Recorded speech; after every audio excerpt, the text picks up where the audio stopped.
quickly now, 30 seconds. How quickly can we play? I think she can win it. Go and win it. You need to make it work. Don't stand with your hands on your hips. Stay on the move. Go and win it. Stand up, stand up. When he told me, I was actually a little bit upset because I've known him for quite a few years through football, and I used to work with him at the college. But we just wished him the best of luck and then moved on to the next chapter. And I know under Dave's management, it's going to be we're going to have a really good time at the club. And then I go after the ball. It's a fairly recently developed club, and Mark's been a massive part of that development. So yeah, big shoes to fill, but I think I've got pretty big feet. Yep, let's go. He knows his stuff and he's straight to the point, which I like. He tells you how it is. If you've done a bad pass, he'll tell you, and I think we need that basically to improve. He's a different sort of style of coach to Mark, and he wants us to play in a different way. He wants us to get the ball down more, play a bit more football, try and play a bit more possession football and attack through those sort of means. For me, that's a bonus. I like to play football. I don't just like kicking it long. I want to keep possession and work up the pitch and look like a good team, and I think that's what Dave is trying to implement for us. Get those 3 looks in. Edmondson earned his reputation on the other side of the world. Born in Manchester, the former PE teacher moved down under in 2003. Good decision.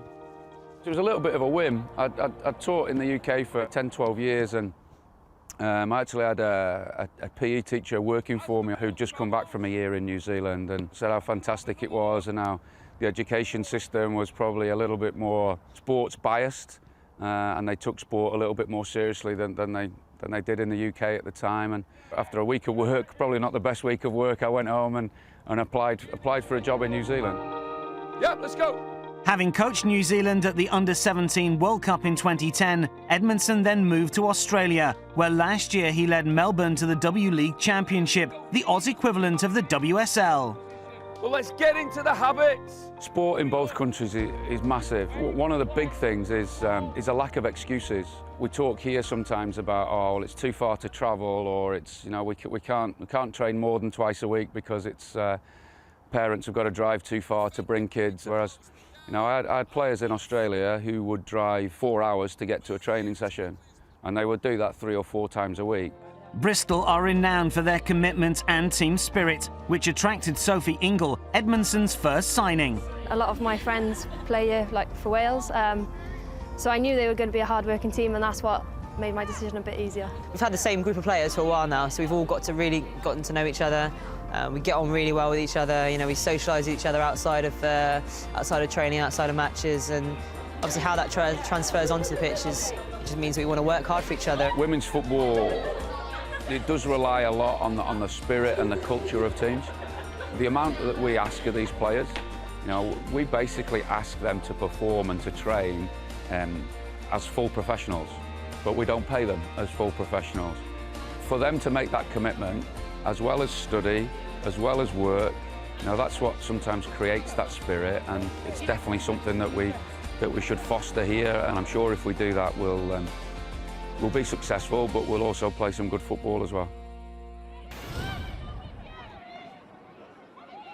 And under new management, last season's runners-up in both League and Cup, Bristol hosted Chelsea, who've undergone a huge change in personnel, and the visitors got off to the perfect start, Yuki Agimi heading them into an early lead. Chelsea, who needed extra time to defeat Bristol in the Cup earlier in the month, then grabbed a second goal just after the half hour, Japanese international Agimi doubling her tally. After the break, it was still all Chelsea, and Agimi could have sealed her hat-trick but for the upright.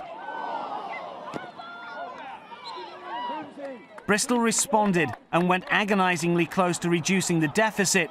Laura Del Rio found Angarag James, whose clever header teed up Natasha Harding. However, the Welsh international could only nod over.